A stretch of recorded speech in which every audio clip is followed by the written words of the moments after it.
வணக்கம் ஃப்ரெண்ட்ஸ். இன்னைக்கு நம்ம பார்க்க போறது வந்து பார்த்தீங்கன்னா, டயப்ரம் சொலினாய்டு வால்வு. இந்த டயப்ரம் சொலினாய்டு வால்வு ஆல்ரெடி நாங்க ப்ரீவியஸ் வீடியோல உங்களுக்கு போட்டுருக்கோம். இது 1/2 இன்ச் சைஸு. இது உள்ள இருக்கிறது பார்த்தீங்களா, அந்த 2 போர்ட்டுக்கு சென்டர்ல தான் டயப்ரம் இருக்கும். டயப்ரம் வந்து செப்பரேட்டா நமக்கு இப்போ ஒரு ஆர்டர் வந்திருக்கு. இங்க பாருங்க. இதுதான் டயப்ரம்.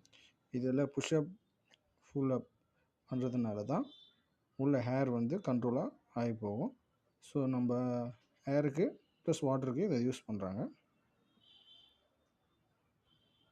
பாருங்க. இதுதான் வந்து டயப்ரம். இது உள்ள சென்டர்ல இருக்கிறது. இதுதான் டயப்ரமு.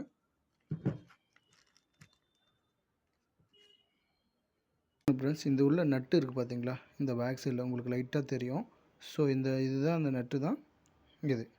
இதுதான் ஃபுல்லப் ஆகும். காயில் வந்து எனர்ஜி ஆகும்போது ஒன் சைடு வந்து பார்த்தீங்கன்னா டயப்ரம் வந்து இழுத்து பிடிக்கும். பவர் கிடைக்கும்போது இழுத்து பிடிக்கும்போது எண்ணெய் வந்து ஹேர் உள்ள வழியாக வந்து அவுட் ஆகும். ஸோ காயில் டீ எனர்ஜி ஆகும்போது போர்ட் வந்து க்ளோஸ் பண்ணிக்கும்.